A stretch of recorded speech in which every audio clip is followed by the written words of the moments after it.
Bonjour. Enfin, nous nous retrouvons au pied de Jésus.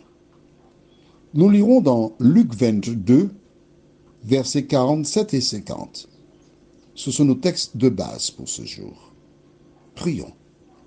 Notre Seigneur, notre Dieu, je te bénis pour le bonheur que nous avons de te connaître. La joie d'avoir nos noms inscrits dans le livre de vie si nous pratiquons la parole. Merci de nous conduire encore dans toute la vérité ce matin.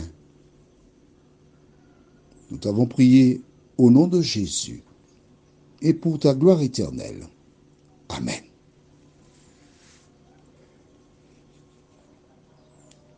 Nous lisons dans Luc 22, versets 47 à 50, ce qui suit. Comme il parlait encore, voici une foule arriva. Et celui qui s'appelait Judas, l'un des 12, marchait devant elle. Il s'approcha de Jésus pour le baiser. Et Jésus lui dit, Judas, c'est par un baiser que tu livres le Fils de l'homme? Ceux qui étaient avec Jésus, voyant ce qui allait arriver, dirent, Seigneur, frapperons-nous de l'épée? Et l'un d'eux frappa le serviteur du souverain sacrificateur et lui coupa l'oreille droite. Bien, je t'invite à m'accompagner une fois de plus pour ce voyage. Tu es courte, si tu courte ou court, tu ne pourras pas voir. Bon, eh bien, écoute, je regarde et puis je te raconte. Tu veux bien? Bien. Qu'est-ce qui s'est passé? Le jeudi soir, Jésus célébra la Pâque avec ses disciples. La Pâque, c'est quoi?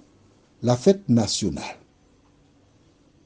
Tu as cela dans le livre de Exode, chapitre 12. Tandis que les enfants d'Israël étaient en Égypte, Dieu instaura la Pâque en demandant à chaque famille de prendre un agneau, de l'égorger, mais de ne pas le vider. Donc tous les intestins sont à l'intérieur. Et de le rôtir, de manger, et s'il y avait trop pour une famille, il devait se mettre en 2-3 familles, manger le tout et le reste brûler, jeter. Cet animal-là représentait la base du salut. Pourquoi? Parce qu'il prenait le sang qu'il mettait sur les linteaux des portes. Et quand Dieu traversa l'Égypte dans la nuit, tous les premiers-nés des maisons où il n'y avait pas le sang, on trouvait des morts ou un mort. L'enfant aîné était tué. Dans toujours Exode 12, tu découvriras qu'il y avait pour la Pâque des herbes amères qui représentent des années de souffrance, ainsi que des pains sans levain, que nous appelons communément aux Antilles biscuits salés. C'est ce qu'ils ont consommé. Et chaque année, ils célébraient la Pâque.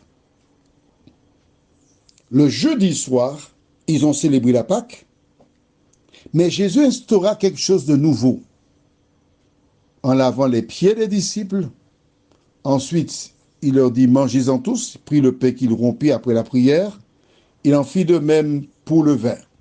Et c'est ça la nouvelle Pâque qui remplace l'ancienne Pâque.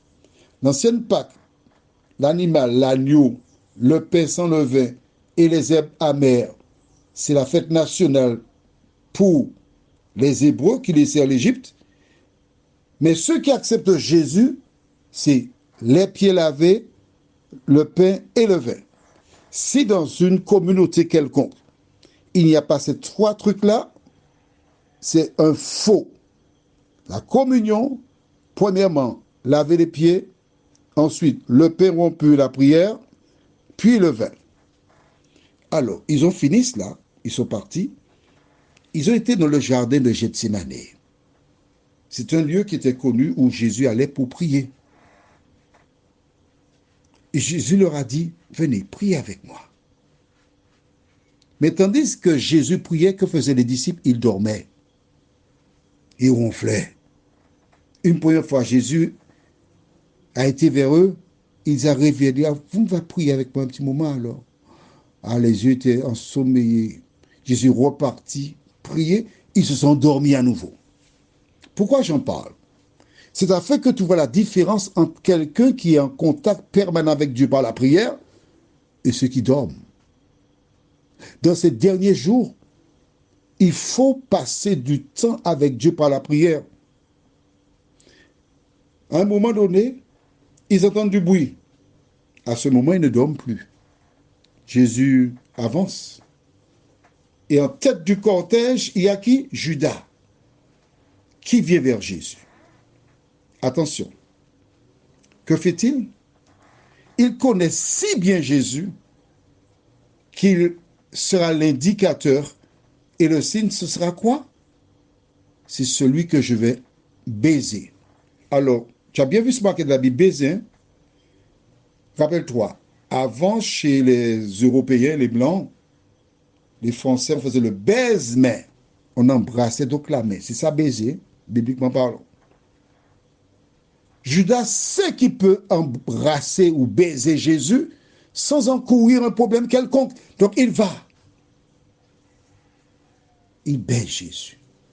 Les disciples qui dorment mais qui sont réveillés, lorsqu'ils ont vu ces gens venir avec des bâtons, Pierre, c'est Pierre qui dit, Seigneur, frapperons-nous.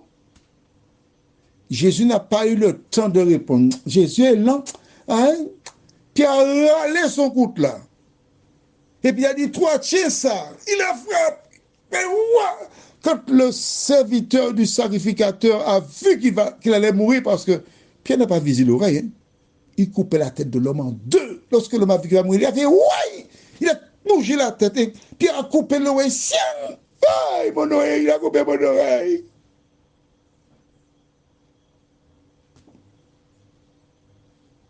Tu te rends compte?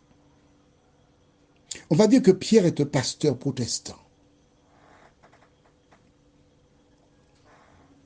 qui donne un coup de coutelas à un non-protestant.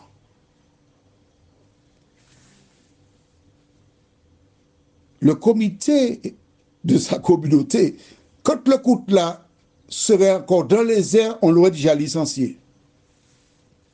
Il a coupé l'oreille. Un pasteur qui a fait ça? Ah mais non! Disqualifié. Il ne remplit pas les conditions. On va le mettre dehors. Que fera Jésus? C'est ce que nous verrons. En attendant, prions.